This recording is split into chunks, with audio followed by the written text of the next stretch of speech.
NCERT मंत्रणा में आप सबका स्वागत है। हम यहाँ मध्यकालीन भारतीय इतिहास को समझने की कोशिश कर रहे हैं एनसीईआरटी और दूसरे भरोसेमंद स्रोतों के आधार पर। पिछले कुछ सत्रों में हमने हुमायूं और शेरशाह सूरी के दौर पर, मतलब उनके शासनकाल पर बात की थी। आज हमारा फोकस रहेगा तीसरे और शायद सबसे ज्यादा जाने माने मुगल बादशाह जलालुद्दीन मोहम्मद अकबर पर। ये चर्चा खास तौर पर आप जानते हैं यूपीएससी, पीसीएस, एसएससी इन जैसी सरकारी परीक्षाओं की तैयारी करने वालों के लिए है, एक कॉम्प्रिहेंसिव और स्ट्रक्चर्ड तरीके से। हमारा इरादा है कि अकबर के शासन से जुड़ी हर छोटी बड़ी बात, मतलब कोई फैक्चुअल जानकारी हो जो एमसीक्यू में आ सकती है या फिर मेंस के लिहाज से जो एनालिटिकल पॉइंट्स हैं, वो सब हम कवर करें। तो चलिए अकबर के दौर का ये जो गहन विश्लेषण है, इसे शुरू करते हैं। अकबर, जिन्हें हम अकबर महान या अकबर द ग्रेट भी कहते हैं, वो तो सिर्फ 13 साल के थे जब हुमायूं के बाद गद्दी पर बैठे, और फिर तकरीबन 49 साल, है ना, 1556 से 1605 तक एक बहुत लंबे अरसे तक राज किया। उनके वक्त को मुगल साम्राज्य का स्वर्ण युग भी कहा जाता है। सही है ये? सही है, हाँ बिल्कुल। ये बात काफी हद तक सही भी है। अकबर का दौर कई मायनों में खास था। एक तो साम्राज्य बहुत फैला, मतलब गजब का विस्तार हुआ। फिर प्रशासन को एक मजबूत केंद्रीय ढांचा मिला, सेंट्रलाइज्ड एडमिनिस्ट्रेशन। और हाँ, उनकी धार्मिक नीति वो तो बहुत ही यूनिक थी।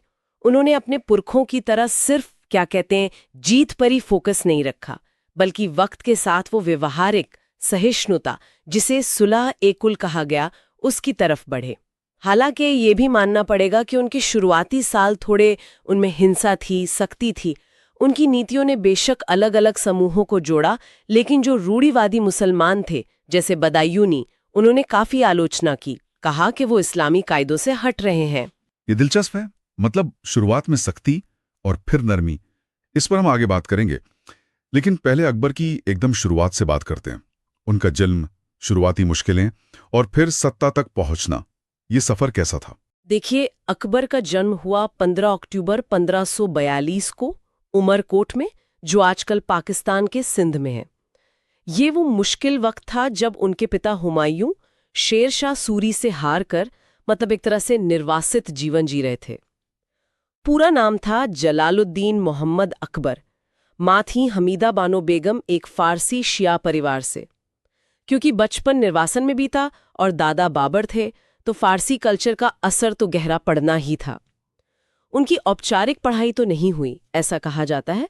कुछ लोग डिसलेक्सिया की बात करते हैं, लेकिन याददाश्त गजब की थी और सुनकर सीखने की क्षमता कमाल की। बैरम खान जैसे काबिल लोगों ने उन्हें शुरू में सिखाया पढ़ाया।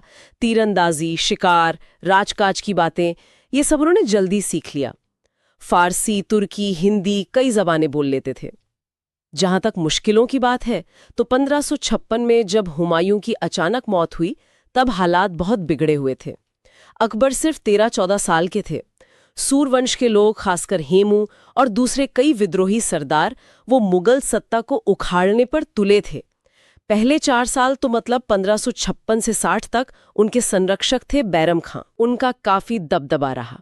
लेकिन फिर अकबर ने बागडोर अपने हाथ में ली और 1560 में बैरम खान को हटा दिया। अच्छा, बैरम खां को हटा दिया, उसके बाद भी चुनौतियां रही होंगी? हाँ, चुनौतियां तो बहुत थीं। 1560 के दशक में उज़्बेक सरदारों ने बगावत की, राजपूतों से लगातार संघर्ष चला। फिर 1570-80 के दशक में बंगाल और बिहार में अफगानों ने सिर उठाया, यहाँ तक कि उनकी जान लेने की कोशिशें भी हुईं। उनके सौतेले भाई मिर्जा हाकिम ने भी 1580 में एक कोशिश की थी। बाप रे! तो फिर उनका दबदबा जमा कैसे? कब से वो वाकई में एक ताकतवर बादशाह बने? उनका असली उदय हुआ 1556 में पानीपत की दूसरी लड़ाई के बाद, हेमू को हराने के बाद। यहाँ से अकबर ने, आप कह सकती हैं, तलवार और कूटनीति दोनों का इस्तेमाल किया। राजपूतों से शादी के रिश्ते बनाना उनकी एक बहुत कामयाब पॉलिसी थी। धीरे धीरे उन्होंने साम्राज्य बढ़ाया और 1600 आते आते तो ये उत्तर भारत से लेकर दक्कन के किनारों तक लगभग 10 लाख वर्ग किलोमीटर में फैल गया था। उन्होंने अबुल फजल जैसे विद्वानों को अपने पास रखा, जिन्होंने अकबरनामा लिखी, और 1570-80 के दशक में कई बड़े प्रशासनिक सुधार भी किए। मनसबदारी सिस्टम उनमें सबसे खास है। और उनकी मृत्यु वो कैसे हुई, और उस वक्त के इतिहासकार, मतलब जो कंटेम्प्रेरी हिस्टोरियंस थे, उनकी क्या राय थी इस बारे में? यहाँ भी शायद अलग अलग बातें सुनने को मिलती हैं। हाँ, उनकी मौत हुई 27 अक्टूबर 1605 को आगरा में। उम्र थी 63 साल। वजह पेचिश बताई जाती है, शायद पानी में कुछ जहर वगैरह मिला हो, ये पक्का नहीं है। उनके बाद बेटे जहांगीर गद्दी पर बैठे, वो ठीक ठाक हो गया। लेकिन इससे पहले अकबर अपने 2 बेटों मुराद और दानियाल को शराब की लत की वजह से खो चुके थे। ओह, ये तो दुखद था। हाँ, उन्हें आगरा के पास सिकंदरा में दफनाया गया। वो मकबरा उन्होंने खुद ही डिजाइन करवाना शुरू किया था। इतिहासकारों की राय में तो बहुत फर्क है। उनके दरबारी और दोस्त अबुल फजल ने अकबरनामा में उन्हें एक तरह से दैवीय शासक, बहुत महान बताया है। वहीं दूसरी तरफ अब्दुल कादिर बदायूनी, जो एक रूढ़िवादी सुन्नी थे, उन्होंने अपनी किताब मुंतखब उत-तवारिख में अकबर पर इस्लाम छोड़ने का, पैगंबर और शरीयत का अपमान करने का इल्जाम लगाया। अच्छा, बिल्कुल उल्टी बात। जी हाँ। और कुछ जेसुइट्स मतलब ईसाई मिशनरीज जो दरबार में थे, उन्होंने लिखा कि अकबर की धार्मिक सोच हमेशा मतलब थोड़ी धुंधली सी रही। लिखा है, वो वैसे ही मरे जैसे जिए थे। किसी को पक्का नहीं पता था कि जीते जी वो किस मजहब को मानते थे, और ना ही ये पता चला कि मरते वक्त वो किस मजहब में थे। ये पहलू देखिए मेंस परीक्षा के लिए बहुत अहम हो जाता है, जहां शासकों की नीतियों का विकास और उनकी विरासत पर सवाल बनते हैं। जैसे ये पूछा जा सकता है कि भारत की मिलीजुली संस्कृति को बढ़ाने में अकबर का क्या योगदान था, उसका मूल्यांकन करें। तो वहां बदायूनी और अबुल फजल दोनों की राय बताकर एक बैलेंस्ड जवाब देना होता है। सही कहा। करीब 49 साल का शासनकाल, 1556 से 1605 तक, इतना लंबा समय। इसे बेहतर समझने के लिए क्या हम कुछ हिस्सों में बांट सकते हैं? मतलब क्या कोई खास फेजेस थे उनके राज में? बिल्कुल। समझने के लिए हम इसे मोटे तौर पर 4 दौर में देख सकते हैं। पहला, बैरम खान का संरक्षण काल 1556 से 1560, जब अकबर छोटे थे।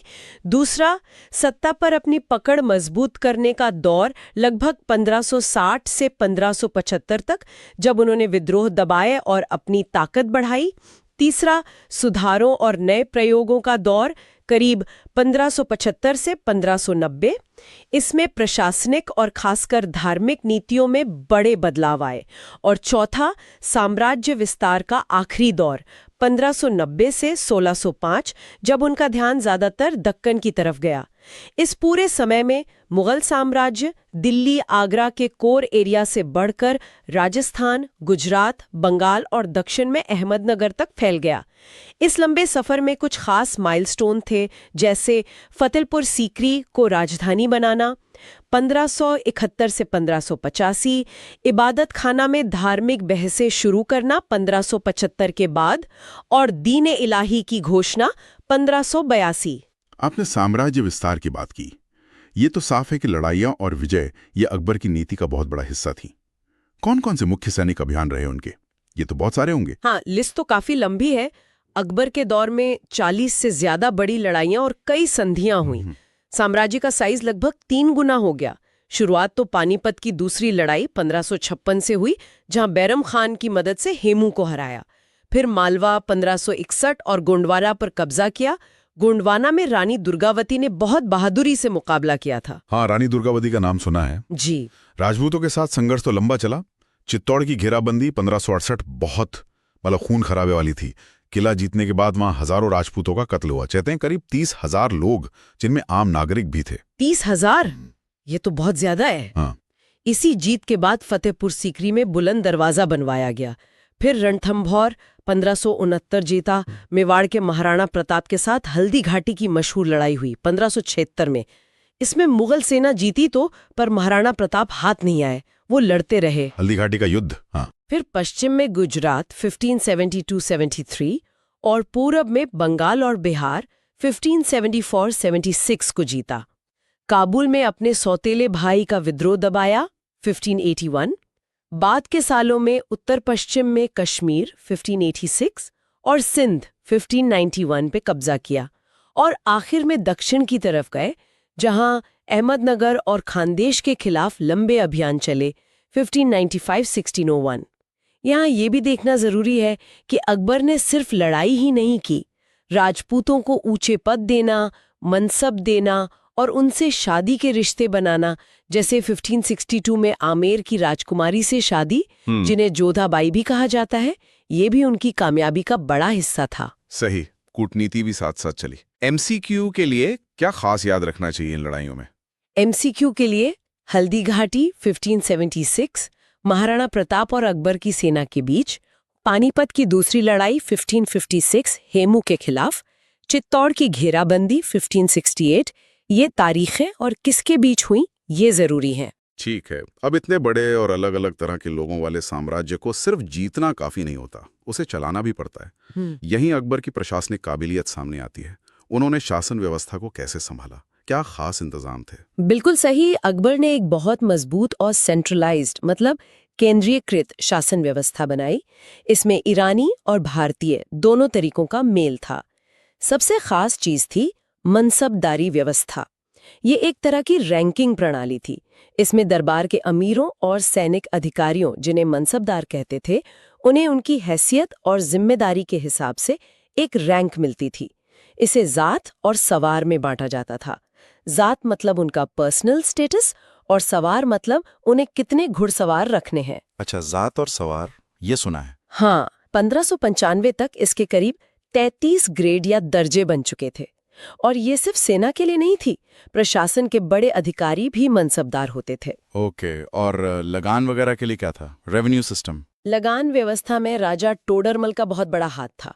उन्होंने दहसाला सिस्टम लागू किया 70 के दशक में। इसमें पिछले 10 साल की पैदावार और भाव का औसत निकालकर जमीन का लगान तय होता था। ज्यादातर सूबों में जब्ती प्रणाली लागू थी, जो जमीन की नपाई पर आधारित थी। अकबर ने कुछ टैक्स हटाए भी थे, जैसे 1563 में तीर्थ यात्रा कर खत्म किया और 1564 में जजिया। जजिया हटाया, ये तो बहुत बड़ा कदम था। हाँ, हालांकि बीच में कुछ वक्त के लिए फिर लगाया गया, पर 1579 में इसे पूरी तरह खत्म कर दिया। अच्छा, 1579 में फाइनल? जी, साम्राज्य को सूबों यानी प्रांतों में बांटा गया था। करीब 15 सूबे थे। हर सूबे में एक सूबेदार, गवर्नर और एक दीवान रेवेन्यू हेड होता था। न्याय के लिए काजी होते थे। अधिकारियों को सैलरी नकद में भी मिलती थी और जागीर के रूप में भी।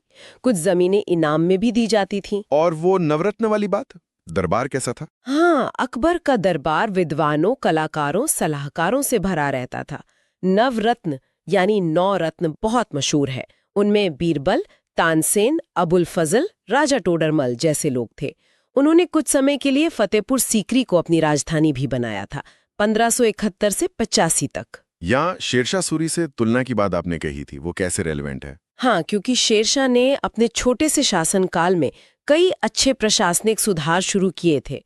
मेंस में अक्सर ये सवाल आता है कि अकबर ने शेरशाह के सुधारों को कैसे अपनाया, उन्हें और बेहतर बनाया और एक टिकाऊ साम्राज्य की नींव रखी। टोडरमल पहले शेरशाह के यहाँ भी काम कर चुके थे। समझ गया। चलिए, अब उस पहलू पर आते हैं जिसकी सबसे ज्यादा चर्चा होती है, अकबर की धार्मिक नीतियां। इसमें वाकई एक विरोधाभास सा दिखता है।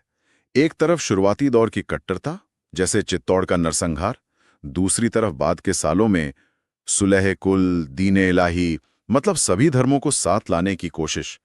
ये बदलाव कैसे आया और इसका क्या मतलब था? ये वाकई अकबर के शासन का सबसे जटिल और कह सकते हैं सबसे ज्यादा बहस वाला पहलू है।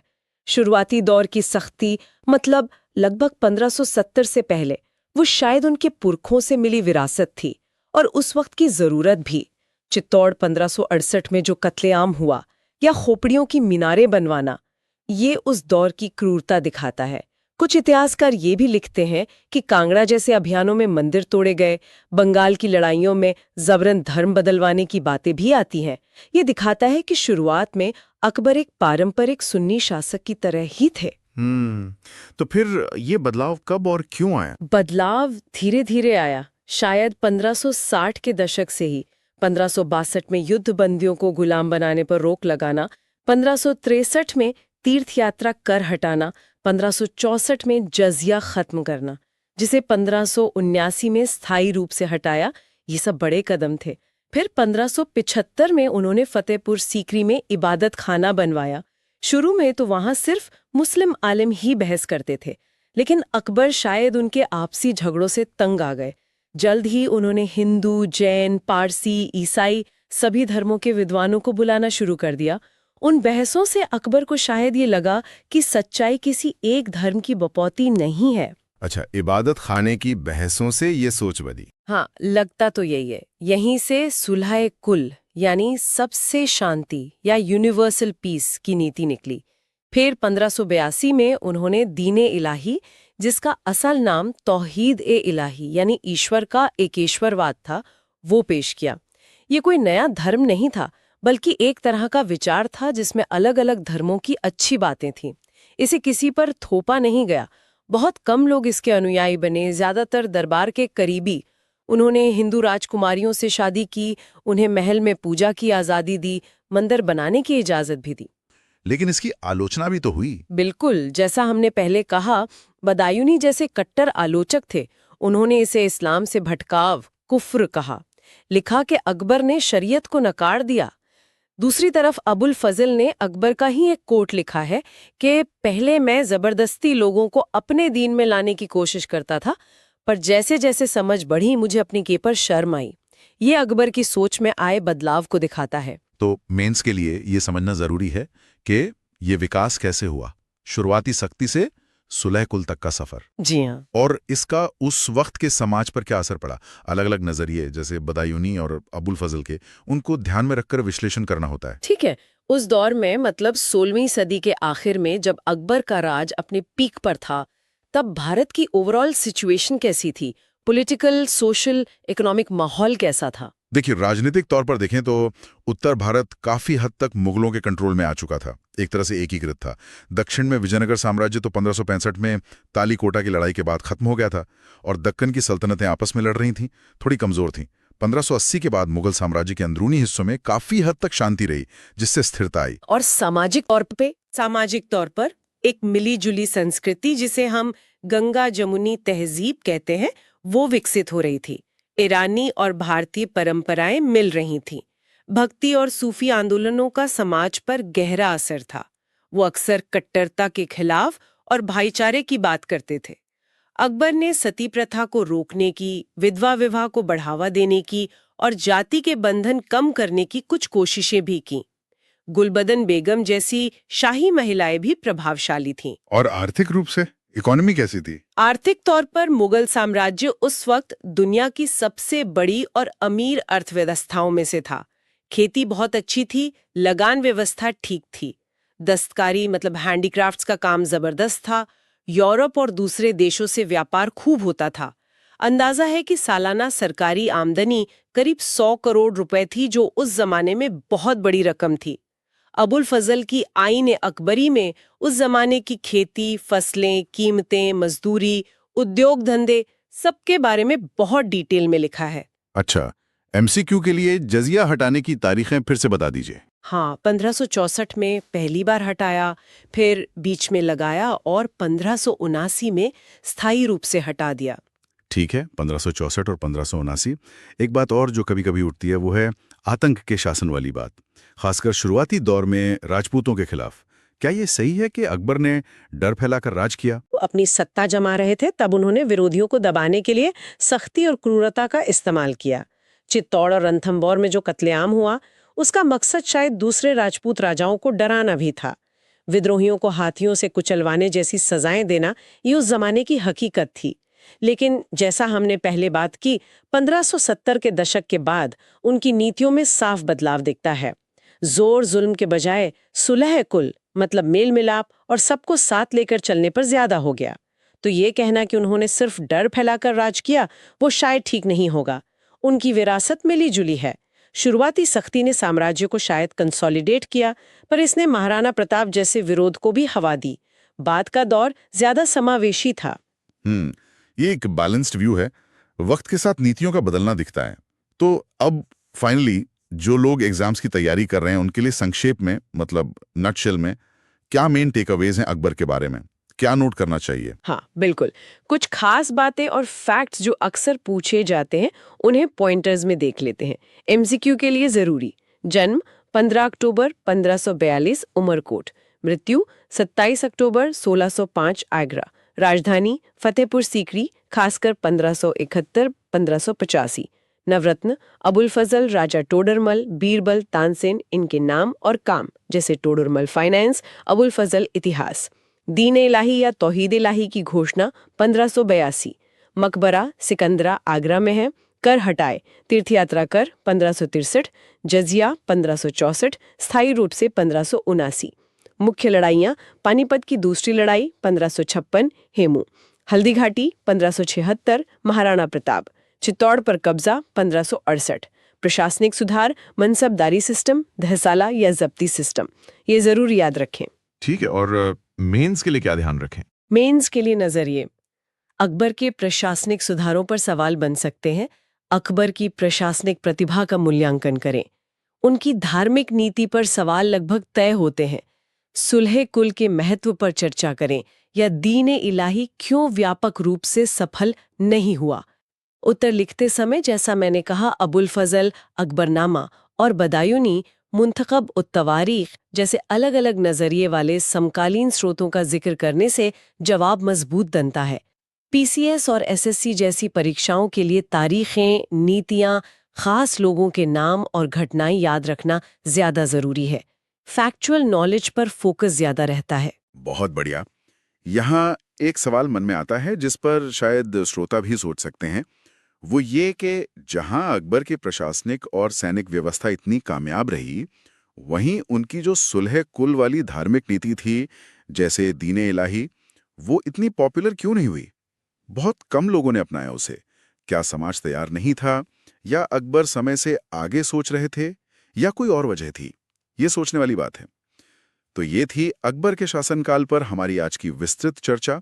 हमने कोशिश की है कि सरकारी परीक्षाओं के नजरिए से सभी जरूरी तथ्यों और विश्लेषण के बिंदुओं को, मतलब एनालिटिकल पॉइंट्स को शामिल किया जाए। अगर कोई श्रोता भारत का पूरा इतिहास शुरू से आखिर तक एक सिस्टमैटिक तरीके से कवर करना चाहता है, तो हमारी प्लेलिस्ट जरूर देखें। वहां आपको भारतीय इतिहास पर काफी स्पष्ट और संरचित कवरेज मिलेगा। और हाँ, अगर आपको ये बातचीत, ये सत्र उपयोगी लगा हो, तो प्लीज इसे अपने दोस्तों के साथ शेयर करें, हमारे चैनल को सब्सक्राइब करें और इस सत्र पर कमेंट करके अपनी राय दें और इसे लाइक भी करें। अगली बार फिर मिलेंगे एक और अहम विषय के गहन विश्लेषण के साथ। धन्यवाद।